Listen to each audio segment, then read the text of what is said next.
ba'd.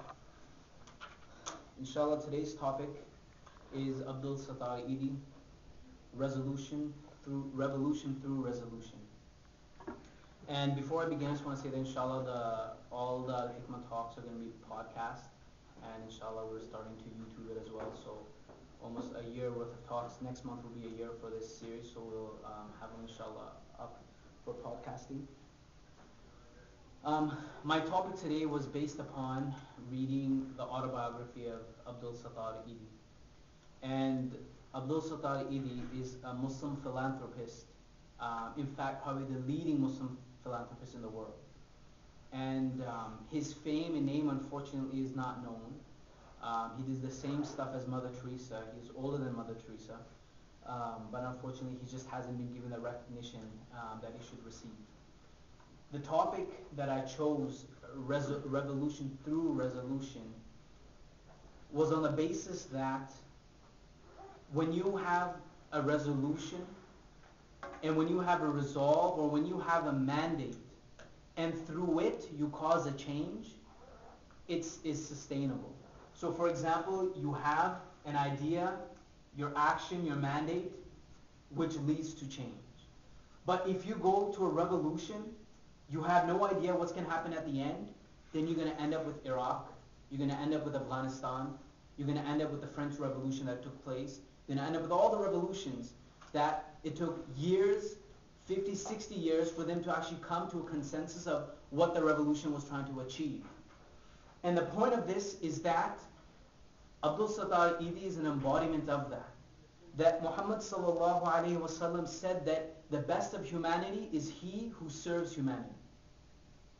And that's exactly what he did. That for us to cause a change, we have to be the change. What did Gandhi say? Gandhi said, be the change you want to see. Because you cannot see the change if you want others to do it, unless you reform yourself. That's the only way for it to take place. And that's why revolution through resolution is a mandate that it leads to success. Because actions speak louder than words. And not just talking the talk, but you have to walk the walk. And that's the way of Islam, that's the way of all religions. That if you want to make a change, that you have to take the shovel in your hand, you got to dig the dirt. You can't expect others to do it. But you have to inspire others to. A mind is not a vessel to be filled with, but rather a flame to be set ablaze. And when you set ablaze that flame, it will be contagious, like a forest fire. If you fill a vessel with water, you won't be able to fill the vessel beside it.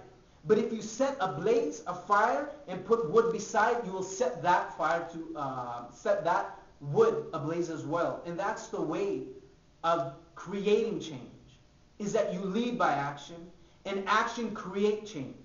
And that is what we always I see that we lack. And subhanAllah, that's exactly how Muhammad sallallahu alaihi wasallam has done it. When he spent 13 years in Mecca, what was it? That the Muslims perfect their character. That he said patience. He said patience. They said, "Oh Prophet, how long are we going to continue to be oppressed?" He said, "Be patient." 13 years it was taken to be patient. And then a time came when people used to kiss his feet. And not because he put a sword on their neck, but because of his character. And his character is what caused the whole Arabian Peninsula to change. It wasn't the wars. How many wars were there? 5 or 6? How many people were killed? Couple hundred maybe at max? Is that what caused change? No.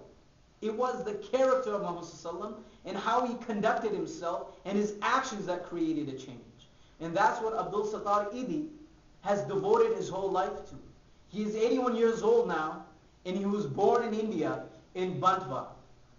And his family migrated to Pakistan in 1947. And basically what I will do is that I will give you a brief synopsis of his life. I'm not going to describe every single thing possible because I don't have time for it. But I just want to describe and highlight points that are important and then themes that I took from his autobiography that we need to expound upon. So he was born to a religious family in India, and they emigrated to Pakistan. The thing is, when he grew up, he said that his mother was the vessel that caused this yearning of changing society in him. He said every morning when I used to go to school, my mother would give me one paisa, meaning 1 cent, to spend upon myself. And she gave me the second paisa and she said, take that and spend it on someone else. That was his thing every day. That was the mandate that his mother taught him. That every day when she would leave the house, that he would leave the house, that you spend a penny on yourself and you spend a penny on someone else. That's how he grew up. That from the get-go, from his education, caring for others is what he was taught to do. And his zeal, as I see when I read his life in his youth, it was that his friends would always make fun of him, that he would always have the yearning to change. And he would always have this yearning to do a grand scale thing. But his friends would always say, oh Edhi, oh Abdul Sattar, you think too big. Think reasonable, you think too big. But he said, never did I allow my mind to be filtered to think small. Which is why I've been able to achieve what I have. Because I always thought big. And when you think big, you're able to create a change on a global scale. You think local, but act global. That's the statement, right? We see a lot of people doing, especially for the green movement. Think local, change locally, because then it'll affect the global environment. And that's how it is. And that's exactly what Abdul Sattar Edhi would do. He mentioned many times that his father was a businessman and he was very, very wise. But his ultimate being of faith grew from seeing his mother and how his mother acted and how his mother cared about the community. He said that one pivotal moment of my life came that I went to a masjid and I saw a wayfarer, this man who looked like a Sufi. He was sitting outside of the masjid. And I inquired, oh brother, who are you? And he just said, oh, I'm a wayfarer. I just arrived here. He ran home and he told his mother.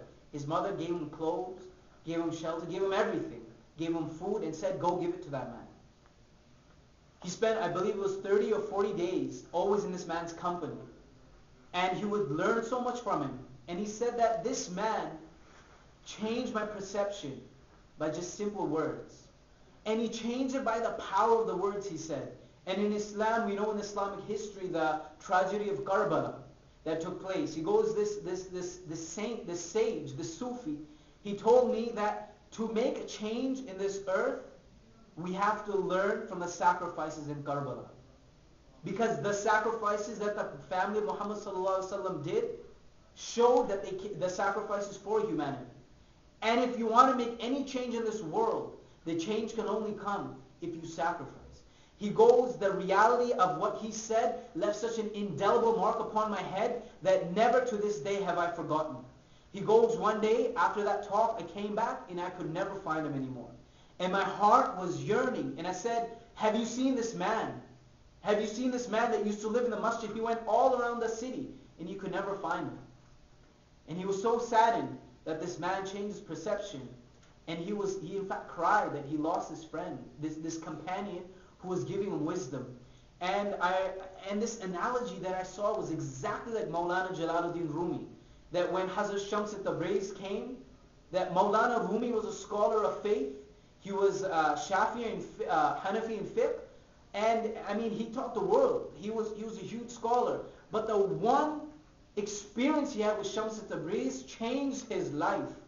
And when Hazrat Shams Tabriz disappeared, Maulana Jalaluddin Rumi in the same regards felt so much sorrow and emptiness that this man that opened my eyes is here no more. Where have you gone, O beloved? And this is exactly what Abdul Sattar Edhi said, that he learned from this man.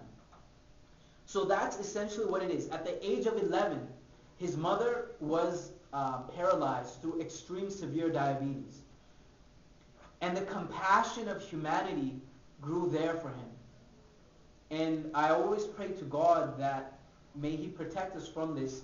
And I don't say this in the fact that this is something I wouldn't want to do, but I would rather have that our parents be given even a year more of their health, and I would take my life. And if that's what I have to do with God, I would say, well, Lord, take my life away if that gives my parents 1 more year of health. Because what he had to do was that his mother was fully paralyzed. He said, I would have to change my mother at 11 years old. This is a kid at 11 years old, that I would have to bathe my mother, I would have to change my mother, and I would have to feed my mother. He goes, never did it come to my mind that it was a burden for me. But I just remember the look in my mother's eyes and how she felt that her dignity was gone. That this very child upon whose hands I cherished is that very same child now who is cleaning me, who is taking care of me, and who is nurturing me the way I nurtured him for 9 months in my stomach and 11 years of his life. And he said that I, till this day, cannot forget that look that my mother would give, that even when I used to bathe her, she would look away and would never look at me. And he goes, that yearning of changing society took forth in my heart from then. And I vowed unto God that I would care for humanity just the way I cared for my own mother. And when my mother died, that was the last time I ever went to that house.